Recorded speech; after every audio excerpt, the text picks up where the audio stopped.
Kemudian Miano dan 3 temannya itu punya rekam jejak yang jelek. Ya, membawa Furuta tinggal di rumahnya si Miano. Kemudian dalam tasnya si Miano tuh kan Furuta tuh kan ada catatan. Nah, si Miano kembali mengancam Furuta akan membunuh keluarganya kalau si Furuta kabur. Dia melihat di catatan kecil di tasnya si Furuta kayak gitu. Jadi kayak dia ngambil diarinya, dia lihat di sana catatan kecilnya itu ada keluarganya, identitasnya dia, alamat rumah kayak gitu. Nah, jadi dari kejadian itu kan ini si Furuta pasti nggak pulang ke rumah. Kemudian orang tuanya pun langsung habis itu mengontak polisi menanyakan bahwa anaknya udah nggak pulang dari kejadian itu. Kemudian tak lama berselang, ada telepon dari Furuta. Ternyata untuk menghindari pencarian dari polisi, Miano memaksa Furuta berbohong bahwa dirinya sedang menginap beberapa hari di tempat teman dan meminta agar polisi menghentikan pencarian dirinya. Dia diancam biar menginfokan ke orang tuanya bahwa dia dalam keadaan yang baik-baik aja, nggak usah dicariin, aku lo nginap di rumah temanku kayak gitu. Padahal dia lagi disekap loh. Sementara ketika di rumah Minato, jadi orang tua Minato tuh nggak curiga karena Furuta itu dipaksa untuk mengaku menjadi salah satu pacar dari gengnya si Miano. Ya jadi aku pacarnya dia, jadi boleh nggak di sini nginap kayak gitu loh. Tapi keluarganya tuh nggak sepenuhnya percaya. Iya, keluarga Minato juga memilih diam karena apa? Dia takut sama Yakuza, takut. Yakuza, Tapi bapaknya Minato udah curiga. Cuma dia nggak berani buat banyak karena tahu anaknya tuh ada hubungan juga sama Yakuza. Minato juga adalah remaja yang bersikap kasar kepada orang tuanya. Makanya nggak salah sih orang tuanya juga takut ya. Di rumah itu selama kurang lebih 40 harian si Furuta berkali-kali mendapatkan penyiksaan dan tingkat kekejaman yang melewati logika manusia. Bukan cintanya tak ada logika, kekejaman juga nggak ada logika. Ya bukan hanya keempat, tadi kan diajak 4 orang kan laki-laki yang untuk menyekap Yakuza. Bukan hanya itu, mereka bahkan mengundang teman-teman yang lain untuk turut menyiksa Furuta. Bayangkan. Jadi yang aku tahu nih si Furuta ini lebih dari 400 kali diperkosa, 400 kali diperkosa dalam waktu disekap itu.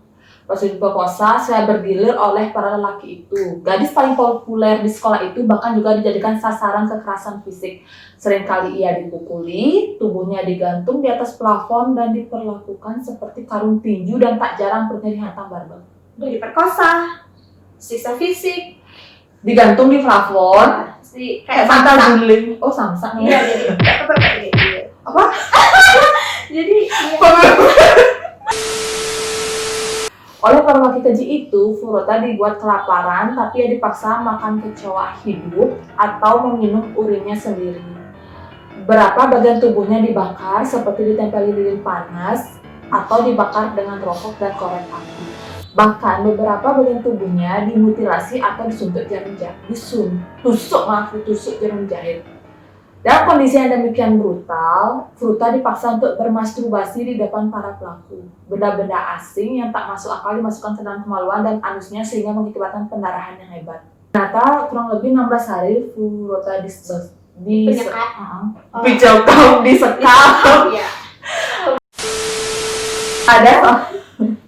Ada seorang pria yang diintimidasi oleh grupnya si pelaku untuk memperkosa Furuta. Ya. Kemudian bahkan melaporkan insiden itu kepada saudaranya. Kemudian saudaranya pun meminta orang tuanya untuk memanggil polisi dan memeriksa rumah Minato. Jadi ada seorang pria yang diintimidasi buat memperkosa. Kemudian 2 polisi yang bertugas, tadi kan sudah nelfon polisi. Kemudian ada 2 polisi bertugas mengecek ke rumah Minato. Kemudian bilang polisi itu mengadakan tidak ada gadis di rumah Minato, padahal ada.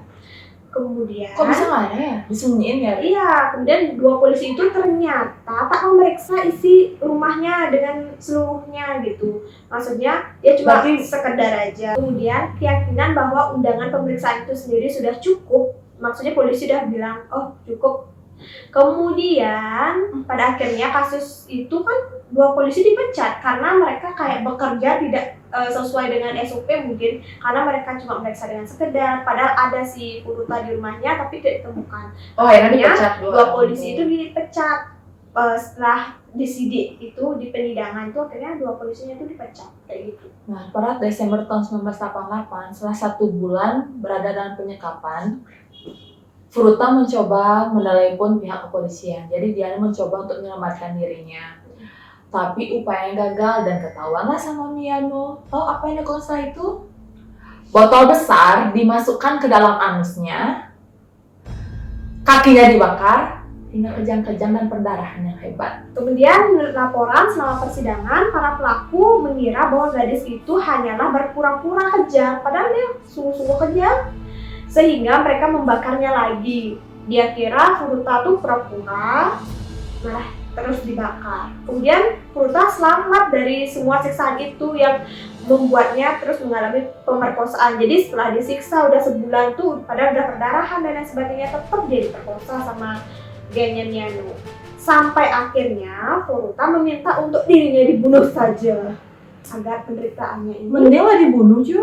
agar penderitaannya si Furuta itu berakhir kayak gitu. Dan para pelaku itu menolak untuk membunuhnya, dan mereka memberikan hukuman kepada Furuta untuk tidur di balkon. Padahal pada saat itu adalah musim dingin di Jepang. Jadi setelah yang tadi kita ceritakan itu beberapa penyiksaan, nggak seberapa, ada banyak siksaan yang didapat oleh si Furuta. Jadi Furuta ini sudah tidak dapat mengontrol kencingnya, tidak dapat mengontrol BAB, BAK-nya. Karena kan terlalu banyak siksaan tuh, kayak tadi aku bilang ada dimasukkan botol, itu sudah nggak bisa dikontrol, dia mau kencing nggak bisa dikontrol. Dan karena menurut Miyano dan geng-gengnya ini, oh kamu nih mengotori karpetku kayak gitu, jadi dipukuli juga. Kemudian memasuki bulan Januari, penyiksaan demi penyiksaan membuat kondisi fisik si Furuta itu semakin menurun. Jadi wajahnya membekak, luka-luka di sekujur tubuhnya itu mulai membusuk dan menghasilkan bau tidak sedap. Kemudian para pelaku tuh kehilangan nafsu bejatnya dan sempat mencari korban lain untuk diperkosa. Oh my god. Meski tidak disekap seperti Furuta. Jadi Furuta itu tumben dia nyekap gadis, padahal memang sering memperkosa, cuma nggak nyekap gadis kayak gitu. Nah ini ya, dengerin ya. Pada tanggal 4 Januari tahun 1989, para pelaku melakukan siksaannya lagi. Mereka memukuli Furuta dengan batu. Punaknya meninju, astaga. Meninju dengan barbel, meletakkan 2 lilin pendek di kelopak matanya, membakarnya dengan lilin panas. Oh! Mereka memposisikan Furuta untuk berdiri dan memukul, coba kamu jadi Furuta. Dan memukul kakinya dengan tongkat. Pada titik ini dia jatuh. Pendarahannya sangat deras dan nanahnya muncul dari luka bakar yang terinfeksi. Keempat anak laki itu menutupi tangan mereka dengan kantong pelihat. Oh, dia jijik cuy, Iya. dia jijik. Jijik dia. Jijik guys, padahal itu gara-gara mereka. Mereka terus memukulinya dan pada akhirnya menuangkan cairan ke paha, lengan, wajah dan perutnya, sesekali membakarnya. Jadi cara dia itu dituangin ke sekujur tubuhnya si Furuta. Furuta diduga melakukan upaya untuk memadamkan api, tetapi lambat laun tubuhnya menjadi tidak responsif. Kemudian 2 jam akhirnya Furuta meninggal setelah serangan bertubi-tubi itu berlangsung setelah 2 jam pada hari itu, jadi pada tanggal 4 Januari. Takut tertangkap polisi, para pelaku itu kemudian membungkus tubuh Furuta itu dengan selimut, menempatkannya di drum yang bukan drum gini ya, drum minyak itu loh. Dan mengisinya dengan semen basah. Jadi 208 liter gitu nggak sih? Iya, aduh, serem nggak sih? Biar menghilangkan jejak para pelaku tuh, jadi tubuhnya Furuta digulung pakai selimut, dimasukkan ke drum dan diisi semen sampai penuh. Jadi pada pukul 8 malam mereka membawa drum ke sebuah daerah bernama Koto di Tokyo, kemudian membuangnya ke dalam truk semen. Beberapa pelaku ditangkap pada akhir Januari tahun 1989 atas kasus pemerkosaan gadis lain. Jadi pelaku ini ditangkap bukan karena Furota, dia ditangkap karena pemerkosaan terhadap gadis lain. Ya, dan itu akhir Januari ditangkapnya. Padahal Furota meninggal tanggal 4 Januari, awal bulan. Akhir bulan baru ditangkap. Jadi kan Banyak waktu yang selang itu dia aman, mereka aman gitu. Kemudian pada tanggal 29 Maret setelah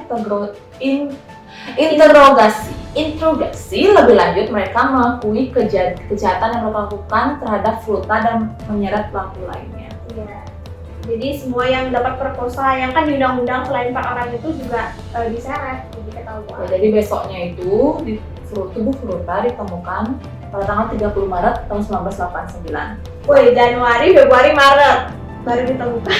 Jadi tak lama berselang, pengadilan atas kasus ini dimulai dengan mendatangkan seluruh pelaku. Namun vonis terhadap pelaku dirasa tidak adil dalam pandangan masyarakat. Yang paling ringan tuh dapat hukuman 7 tahun. Yang terberat cuma hukum mati. Hukuman Kalau mati bisa tuh ya kelaminnya itu dipotong. iya, godot. Ih, kasihan banget, kenapa gitu ya? Iya, kemudian hakim tuh kayak kesulitan tuh memenuhi tekanan publik. Kan publik menuntut karena mereka dirasa kurang adil. Sebab para pelaku tuh masih di bawah umur katanya. Terus si otaknya udah tua.